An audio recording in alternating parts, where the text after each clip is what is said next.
자, 다음에는 여러분 교재 418쪽에 사업 주체를 좀 보겠습니다. 사업 주체. 자, 주택법상 사업 주체가 누구냐?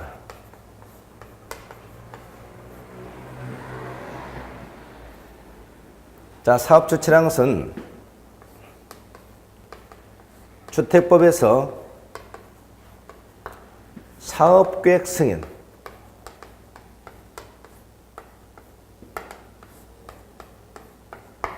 사업계획 승인을 받아서 주택을 건설하거나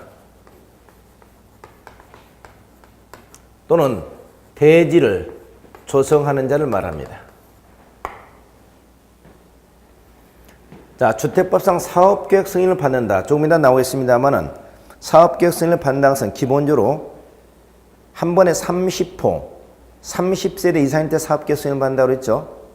이렇게 사업계획 승인을 받아서 주택을 건설하는 자 또는 대지를 조성하는 자, 이들을 우리는 여기서 사업주체라고 얘기합니다. 그러니까 주택은 여기서 얼마? 30 이상입니다. 한 번에 30호, 30대 이상이고 대지는 한 번에 1만 제곱미터 이상입니다. 그래서 주택을 30호, 30세대 이상 건설하거나 대지를 1만 제곱미터 이상 조성하는 자를 사업주체라고 그래요. 그러면 사업주체는 누가 있느냐? 크게 자, 국가 있을 수 있고요. 두 번째, 지방자치단체. 세 번째, 공사 있습니다. 자, 국가가 주택을 건설할 수 있죠? 지방자치단체 건설할 수 있습니다. 공사, 그러면 여기서 우리가 국가가 투자했던 공사가 LH공사이고요. 지방자치단체 수투한 기관이 지방공사입니다. 그래서 LH공사와 지방공사 있어요. 네 번째 이 소리가 소위 등록사업주체. 등록사업주체가 있습니다. 등록사업주체는 누구한테 등록하느냐? 국토교통부 장관에게 등록을 하는 겁니다. 어떻게? 국토교통부 장관에 등록하는데 여기서 주택건설 목적은 주택건설업자, 주택건설업자에서 등록할 수도 있고요. 대지조성사업자, 대지조성사업자 등록할 수도 있고 두 가지 있습니다. 주택건설, 대지조성 목적.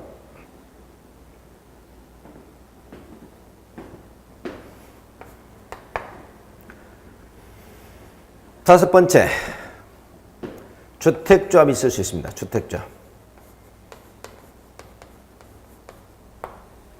여섯 번째, 고용자 있을 수 있겠네요.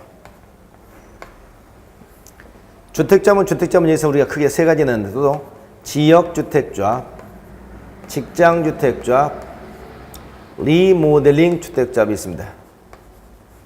지역주택조합, 직장주택조합, 리모델링 주택조합.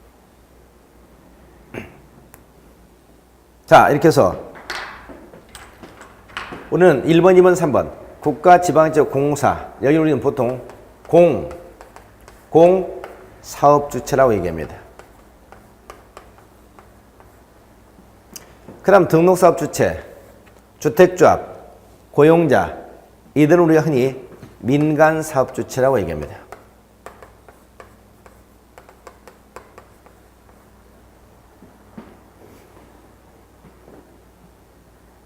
그리고 4번 등록을 한다고 그랬죠. 등록하는 것은 적어도 연간 주택을 20호, 20세대 건설하거나 대지를 1만 제곱미터 이상 조성할 목적으로 국토교통부 장관에 등록을 하는 겁니다. 문제는 이들은 등록을 할까 안 할까? 국가, 지방지역, 공사. 이들은 등록을 안 하죠.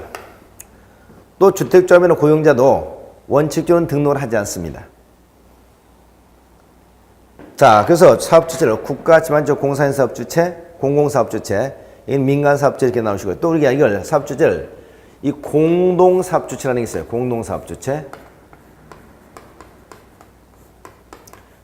공동사업주체는 누군가 혼자서 하지 못하고 같이 한다는 건데요. 누가고? 첫째, 토지 소유자하고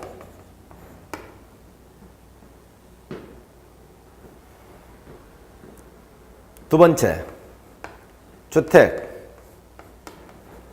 조합. 세 번째, 고용자.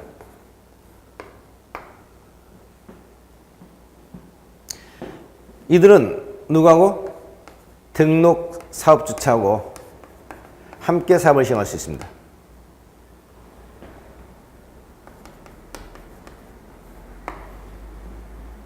이때 토지 소유자나 주택자분 어떻게? 이건 필수죠.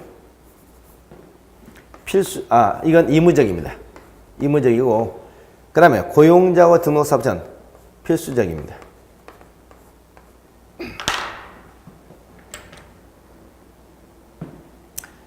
다시 말해서 토지 소유자와 주택조합은 등록사업주체와 공동으로 사업을 시행할 수 있습니다. 할 수 있고요.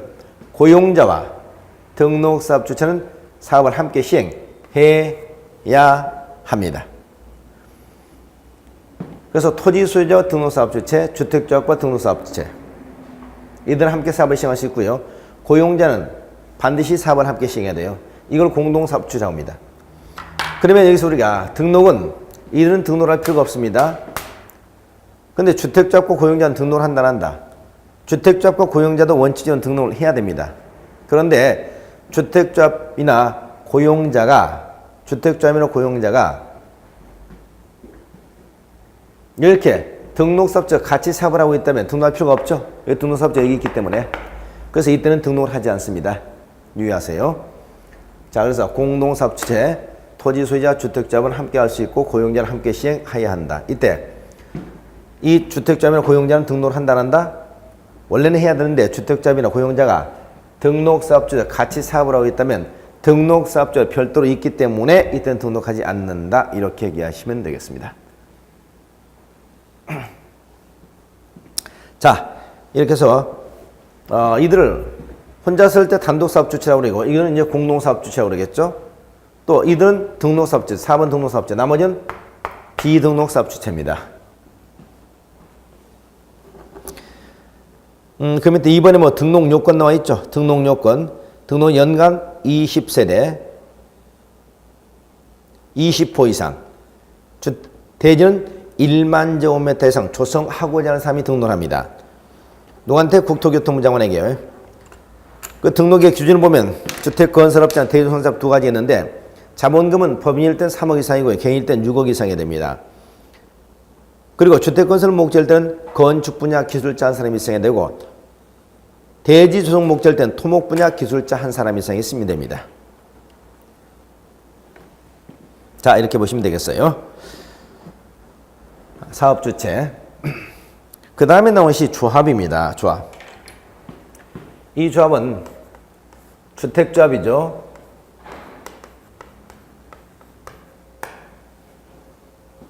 주택조합. 주택조합은 우리 시험에서 매년 한 번씩 꼭 출제가 되고 있습니다. 굉장히 중요한 파트예요. 자, 그러면 주택조합은 여러분 크게 지역주택조합, 그 다음에 직장주택조합, 세 번째 리모델링 주택조합, 세 가지 있습니다. 지역주택조합, 직장주택조합, 리모델링 주택조합, 지역주택조합, 직장주택조합, 리모델링 주택조합 세 가지 있어요. 자, 먼저 교재 한번 볼까요? 419쪽 보시면 설립 요건 한번 보겠습니다. 먼저 지역주택조합 보시죠. 지역주택조합은 동일한 지역에 얼마 이상을? 6개월 이상을 거주한 자야 됩니다. 그러니까 동일한 지역에 6개월 이상을 거주한 주민이어야 돼요. 그러니까 지역주택조합의 기본적인 구성원은 지역주민입니다. 얼마 이상? 6개월 이상 거주했어야 돼요. 어디에? 동일한 지역입니다. 이때 동일한 지역은 우리 흔히 권역이라는 표현을 쓰는데, 권역.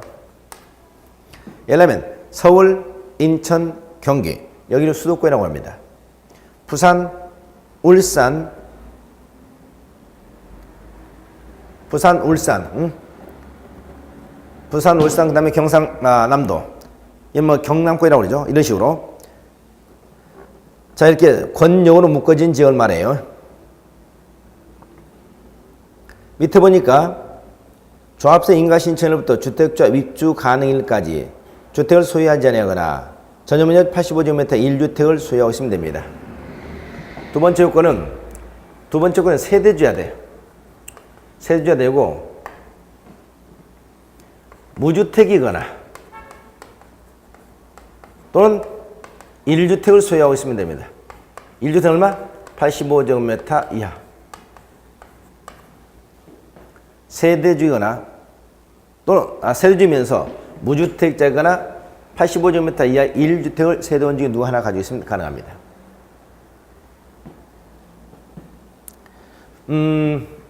여기서 무주택이나 1주택이라는 이 기준이 언제까지 되느냐? 조합세 인가신청부터 입주 가능일까지 됩니다. 조합세 인가신청은 현재가 아니고 조합세 인가신청부터 입주 가능일까지 계속해서 무주택이거나 1주택자야 된다는 거죠.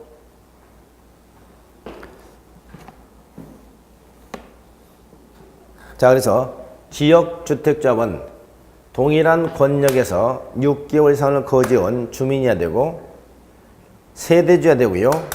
무주택자이거나 1주택을 소유하고 있으면 된다. 조합원 수는 주택건설 전체 세대수의 2분의 1 이상으로서 최소 20인 이상은 돼야 됩니다.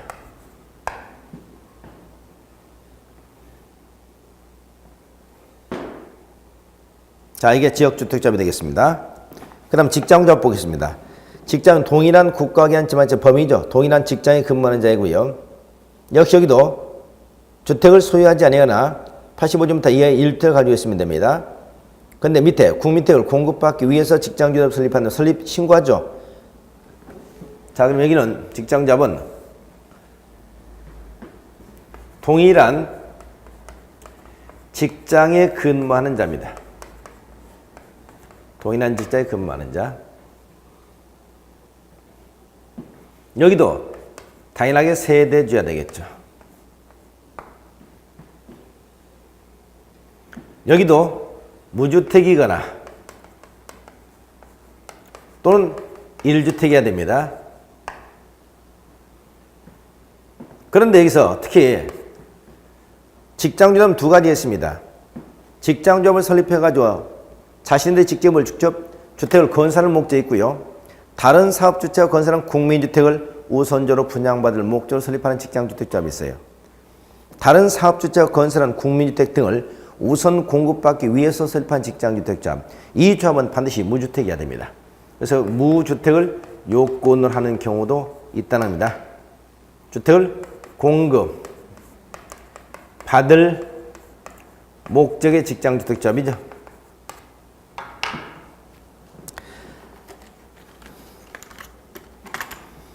자, 조합은 설립 인가를 받아야 돼요. 여기도 설립 인가를 받아야 됩니다. 근데 요거 있죠? 국민주택을 공급받을 목적의 직장주택자. 요건 뭐 해야 된다?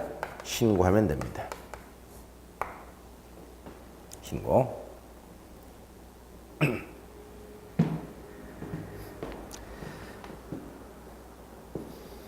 그리고 이 지역주택자와 직장주택자는 설립 인가나 또는 신고 이후부터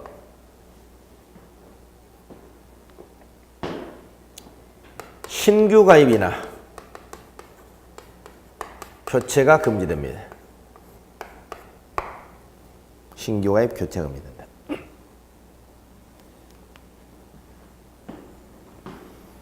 자, 이렇게 보세요.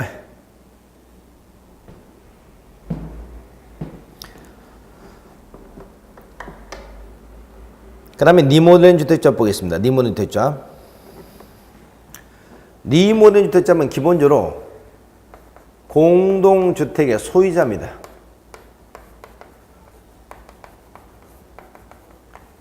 공동주택을 리모델 하자는 것이기 때문에 공동주택을 소유하고 있어야 돼요. 물론 이 공동주택 소유자뿐만 아니라 누구도 복리시설도 같이 들어갑니다. 공동주택은 복리시설 소유자.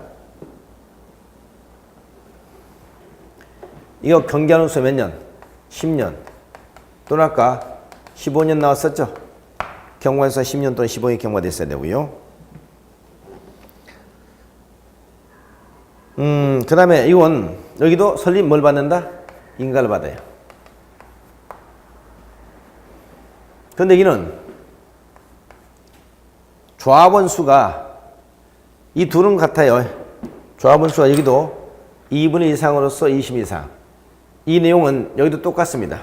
똑같은데 여기는 조합원 수 또 신규 교체 금지 규정이 없습니다. 조합원 수에 관한 규정이나 교체 금지 규정이 없다 하는 점 기억하세요.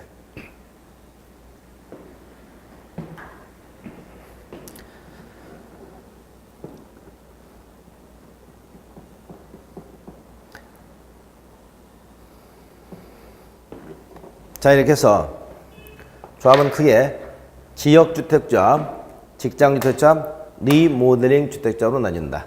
지역주택조합은 동일한 지역에 6개월 이상을 거주해온 주민, 원칙적으로 20인 이상이 됩니다. 세대주면서 무주택자나 1주택, 언제부터 언제까지? 조합세 인가신청부터 입주 가능일까지 무주택자는 1주택. 직장주택자는 동일한 직장의 근무자. 세대주, 그리고 무주택자 또는 1주택 소유자입니다. 그런데 직장조합 가운데서 국민주택을 공급받을 목적의 직장주택조합은 설립 신고주의입니다. 신고주의.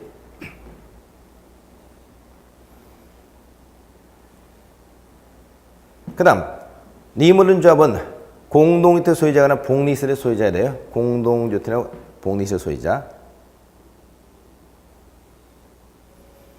그러면 경과연수가 10년이나 아까 증축경과도 15년 이상 경과됐어야 되죠. 설립 인가를 받아야 되고요. 중요한 것은 여기 조합원 수 규정이 없습니다. 왜냐하면 공동주택을 리모델링 한다고 했을 때 공동주택은 20세대 또는 30세대 미만의 공동주택도 리모델링이 가능해야 되거든요. 그렇기 때문에 리모델링 주택 조합원의 수가 20인 이상이 된다. 이렇게 나오면 20인 미만의 공동주택은 사실상 리모델링이 안 된다는 뜻이 되잖아요. 또 교체가 금지된다. 이런 규정이 없죠. 왜? 리모델링 주택 조합의 지위는 이건 단지 뭐냐? 그냥 조합원의 지위가 아니고 한마디로 뭐죠? 이건 내 주택의 소유권이잖아요. 소유권. 그래서 이 교체 금지 안 된다 이런 얘기 없다는 얘기죠. 자, 이렇게 해서 조합의 기본적인 요건 살펴봤고요. 리모델링 조합 설립에 무슨 조합 설립 동의 요건 같은 아직 이제서 보지 않겠습니다.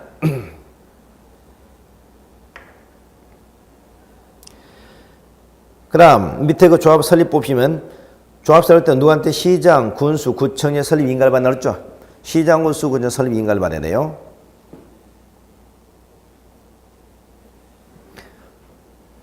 그 다음에 밑에 보니까 주택조합 설립 인가를 받으려면 해당 대지 얼마? 80% 이상에 해당 토지 사용권을 확보해야만이 가능합니다. 그러니까 조합 설립 인가 신청을 했다는 것은 그 대지의 80% 이상의 토지 사용 권능이 확보됐을 때 조합세 인가 신청할 수 있다는 거 기억하시기 바랍니다. 그 다음에 주택 공급조합, 국민주택을 공급받기 위해서 직장주택조합을 설립하고자 하면 시장을 쓰고 신고해야 되죠. 신고. 이런 조합에 대해서는 국민주택을 우선적으로 공급할 수가 있다고 되어 있습니다. 자, 그래서 조합은 원칙적으로 인가주의인데 인가. 근데 국민주택을 공급받을 목적의 직장주택 조합만큼은 설립 신고주의라는 거. 우리 공법에서 조합이 3번 나오죠.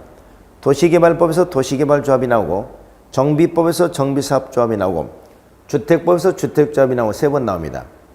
이 조합은 전부 인가주입니다. 전부 인가주인데 유일하게 신고주가 딱 하나 있습니다. 주택조합 중에서 직장주택조합. 직장주택조합 중에서 국민주택을 공급받을 목적의 직장주택조합. 요거 하나만큼은 설립 신고주의다. 기억하시 바랍니다. 신고. 자, 나머지 생략하고 넘어가겠습니다.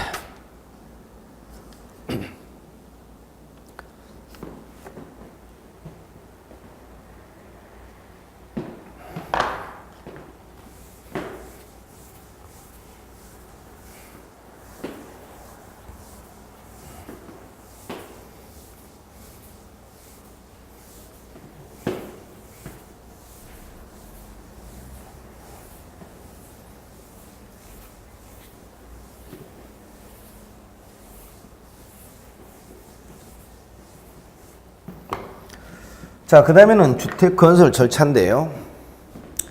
주택건설 절차 제일 먼저 나온 게 사업계획서입니다.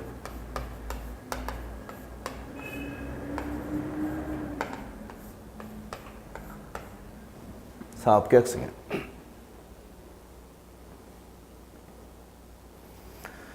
자, 사업계획서는 먼저 대상이 뭐냐? 사업계획서에 대해서. 사업계획 대상은 첫째, 단독주택. 두 번째, 공동주택. 세 번째, 대지입니다.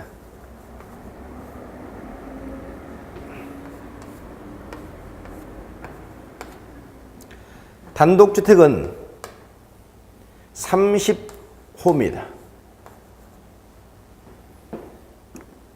30호 이상이면 돼요. 공동주택은 30세대 이상이면 됩니다. 대지는 1만 제곱미터 이상이면 됩니다. 자, 이건 전부 1회 기준입니다. 1회 기준. 단독주택은 30호 이상인데 여기서 30호가 50호가 되는 경우가 있습니다. 50호. 그래서 예외적으로 원칙은 30호 이상이지만 예외적으로 50호 되는 경우가 있다. 대표는 뭐 한옥 같은 경우에 해당되죠. 한옥 같은 경우. 그래서 단독주택은 한 번에 30호 이상일 때 사업계획서를 받고 30호 미만이면 건축법상 건축을 받는데 한옥주택 같은 경우는 50호 이상일 때 사업계획서를 받는다. 이렇게 보세요.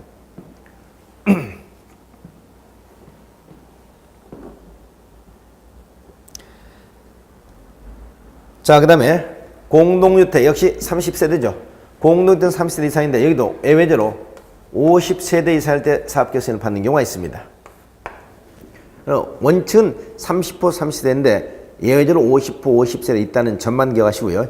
대지는 1만 제곱미터 이상 조성할 때 사업계획서를 받습니다. 이게 사업계획서인 대상이에요. 단독주택은 30호 30세대, 공동주택은 30세대, 예외적으로 50세대, 대지는 1만 제곱미터 이상일 때.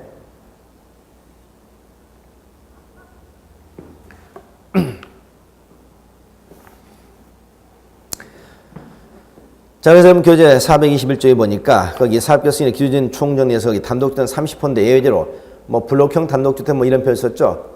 이건 우리가 각 토지를 각 필지별로 우리가 분할받지 않고 일단의 토지로 분할받은 경우죠. 이런 경우 이제 블록형이라고 하는데 이런 블록형 단독주택이라든가 또 한옥은 50호 이상이고요. 또 공동주택 중에서 거기 진입도로 폭이 6m 이상이고 단지형 연립과 단지형 다세대 주택이죠. 여기는 정확하게 한다면 두 가지겠는데요. 이게 너무 깊이 들어가죠. 지금 뭐 거기까지 들어가지 않겠습니다. 단독주택, 공동주택, 대지 이 정도만 받으시고, 자, 그 다음에 두 번째 사업계획 승인권자가 누구냐? 사업계획 승인권자.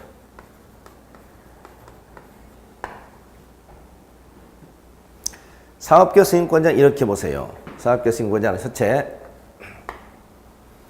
대지 면적이 10만 제곱미터 이상인 경우하고 미만인 경우는 나눠서 대지 면적이 10만 제곱미터 이상이면 시도지사, 광역자치단체죠. 예외적으로 인구 50만인 대도시장이 사업계획 승인권자고요. 10만 제곱미터 미만이면 특별시장, 광역시장, 특별자치시장, 특별자치, 도지사, 시장, 군수가 합니다.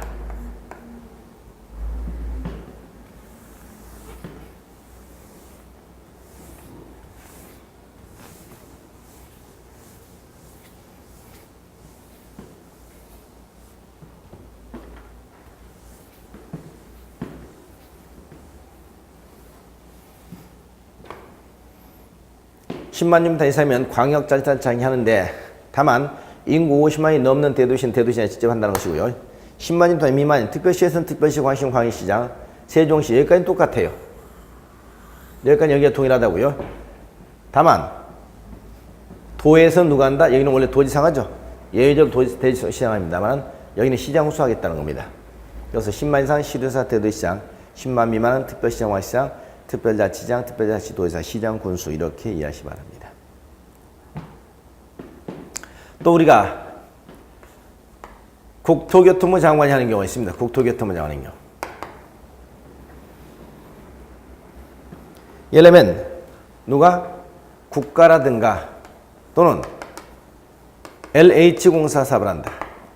국가나 LH공사 사업을 한다. 그러면 그때는 국토교통부장 사업계획 승인권자예요. 또 그 밑에 보니까 330만 제곱미터 이상의 규모로 택지개발 사업이라든가 도시개발 사업을 추진하는 지역 중 국토교통부장이 지정고시하는 지역, 이런 지역.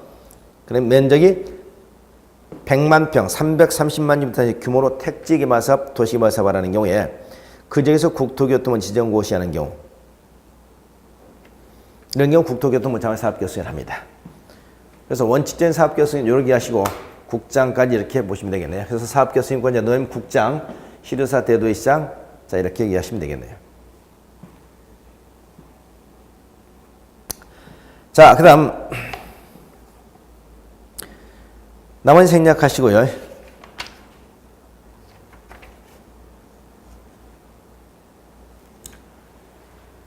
이 사업계획 승인은 신청하게 되면은 얼마 이내? 60일 내에 사업계획 승인을 해도록 되어 있습니다.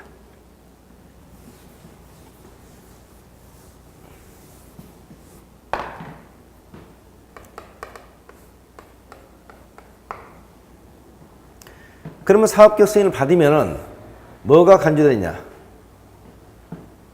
건축법상 건축 허가를 받은 것으로 간주가 되겠죠. 건축을 받은 걸로 간주가 돼요. 그리고 사업계획 승인을 받으면 적어도 기본적으로 5년 내 공사 착공 의무가 있습니다.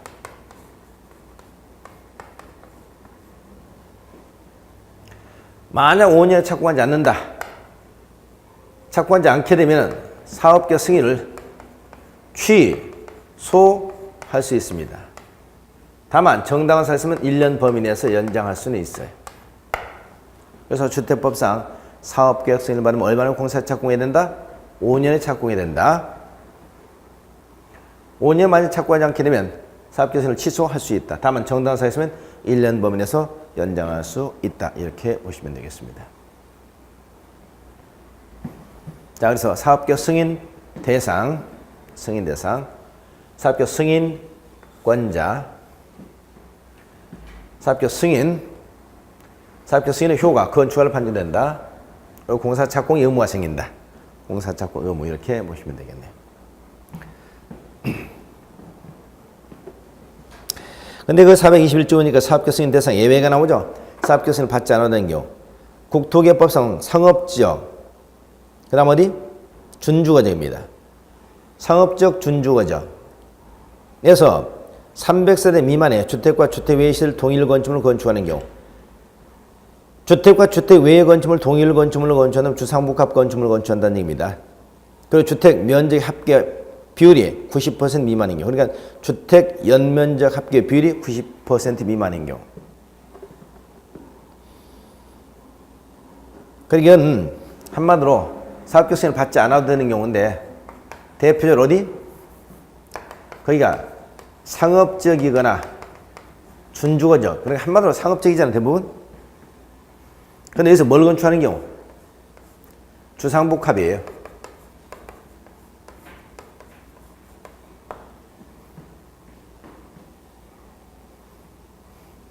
주상복합. 근데 여기서 주거 전용 면적이 얼마? 80% 미만이어야 된다는 얘기입니다. 90%. 90% 미만이 된다.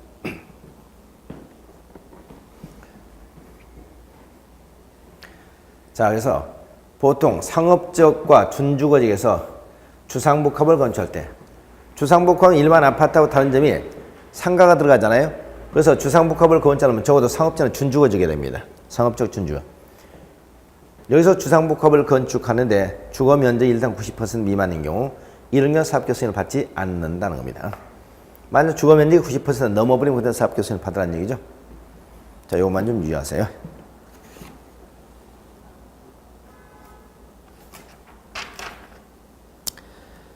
자, 그 다음에 여기서는 이제 더 이상 나오지 않는데, 좀 더 보면, 사용검사라는 게 있습니다. 사용검사. 사용검사는 일단 주택법상 주택건설이 끝나고 난 다음에 사용하기 전에 받는 것이 사용검사입니다. 사용검사는 누가 신청하느냐? 두 번째, 사용검사권자가 누구냐? 사용검사는 언제까지 하느냐? 사용검사를 받으면 어떤 법적 효과가 따라 나오냐, 효과. 이런 것들 좀 기억하셔야 되겠습니다. 사용검사 신청은 1차, 2차, 3차 이렇게 나누셔야 돼요.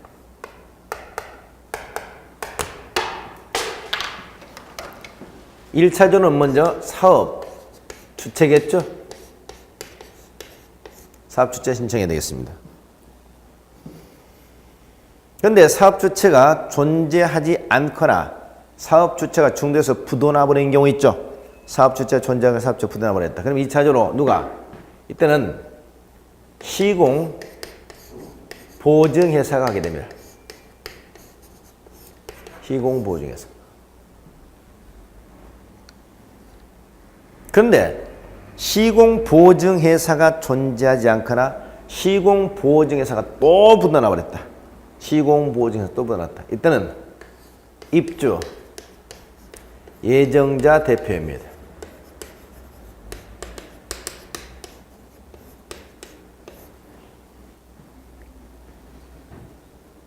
자, 그래서 사용검사는 1차적으로 사업주체 신청한다. 2차적으로 시공보증회사 신청한다. 3차적으로 시공보증회사가 존재하지 않거나 시공보증회사 부도났을 때는 입주 예정자 대표가 사용검사 신청한다 이렇게 보시면 되겠고요. 사용검사권자 누구냐? 시장, 군수, 구청장입니다. 단, 아까 국토교통부 장관이 사용검사 했던 경우 있죠? 국토교통부 장관이 사용검사 했던 경우는 이때는 누가? 국토교통부 장관이 사용검사권자 되겠죠? 대표였던 경우 국가나 한국토지주택공사가 사업을 시행하는 경우가 되겠습니다. 사용검사는 15일 내에 보통 해지도록 되어 있습니다. 15일 내.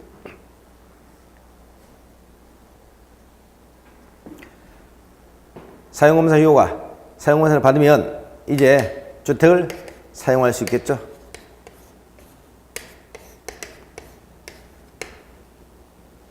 그러나 사용검사를 받지 않으면 어떠한 경우도 사용할 수 없다. 그러면 틀려요. 이것도 임시 사용 승인이라는 게 가능합니다.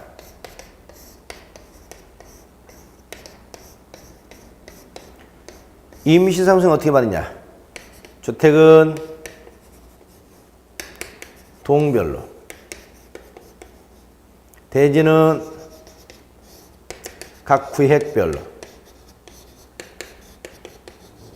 공동주택은 세대별로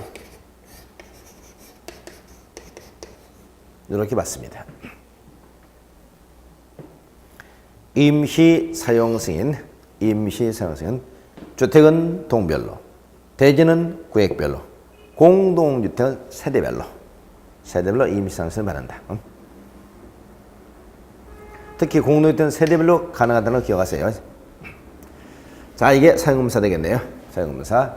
그래서 사업주체가 결정이 되면 사업주체 사업계획 승인을 받아서 사업에 착수해서 끝나면 사용검사를 받는다.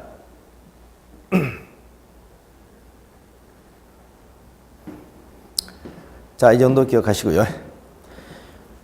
이렇게 해서 이제 사용검사를 받아서 이제 사용검사를 받으면 이제 소위 이제 여기서 무슨 문제 나오겠습니까? 공급 문제가 나오겠죠. 공급. 어떻게 주택을 누구한테 분양이 될 것이면 공급 문제와 관련된 것인데, 여기서 나오는 것들은 여러분 교재 이제 다음 페이지 뭐 분양가 상한제 적용 주택이라든가 이렇게 나오고 있네요.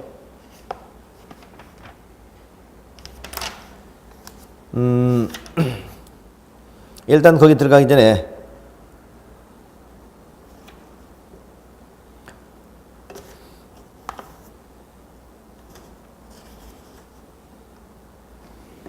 거기 들어가 하나만 더 보죠. 여기 이제 우리가 주택을 건설하는 과정에서 말이죠. 소위 우리가 사업 주체 이 보호대책이라는 게 나옵니다. 보호대책. 사업대책, 보호대책이라는 것은 주택건설 사업주체가 이 주택을 원활하게 건설할 때 사업주체가 에게 여러 가지 혜택을 주는 것인데요. 결국 이건 우리가 택지를 공급하기 위한 대책과 거의 일치합니다. 택지 공급 대책과 일치해요. 그럼 여기는 첫 번째 국공유지를 우선 매각하거나 임대할 수 있다 하는 얘기 나오고요. 국공유지 우선 매각 임대. 두 번째, 채비지 우선상이 납니다.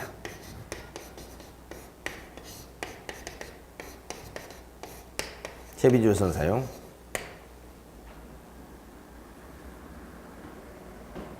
세 번째,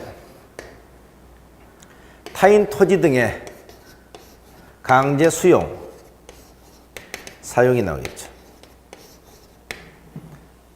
자, 이게 대표적인 우리가 택지 공급 대책입니다. 우리나라에서 주택 건설을 마음대로 하고 싶어도 하지 못하는 이유가 뭐겠습니까? 자금력이 부족해서도 아니고요. 기술이 부족해서도 아니죠. 기술은 세계 최고입니다. 뭐 자금력도 어떻습니까? 크게 문제될 바는 없어요. 문제는 땅이죠. 여러분 학교에서 공부했던 토지의 부증성. 토지는 공급이 제한적이다.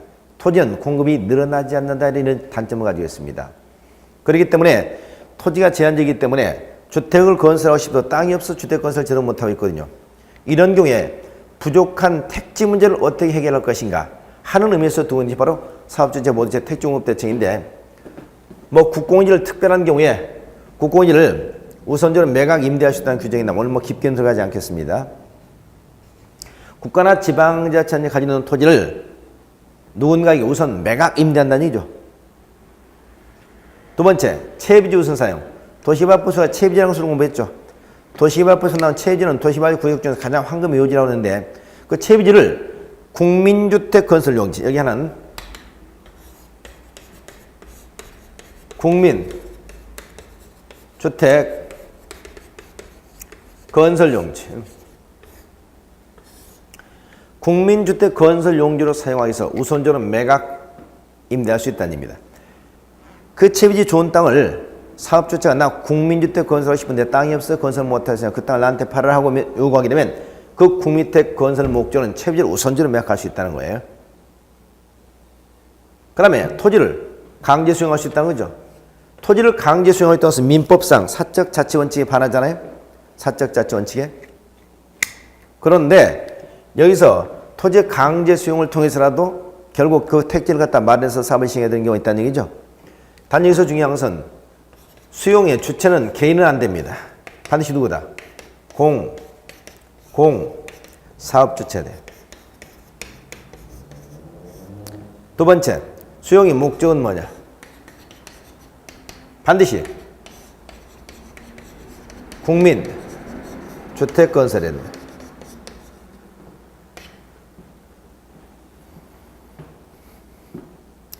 주체는 반드시 공공사업 주체되고요. 목적은 반드시 국민주택 건설 목적이 될 때입니다. 이런 경우 토지 강제 수용도 인정된다는 것이죠. 자, 이게 사업주체 부호 대책이 되겠습니다. 자, 이렇게 해서 주택 건설 일반적인 절차를 쭉 살펴봤습니다. 자, 여기까지 잠시 쉬었다 계속 진행해서 마지막 정리하겠습니다.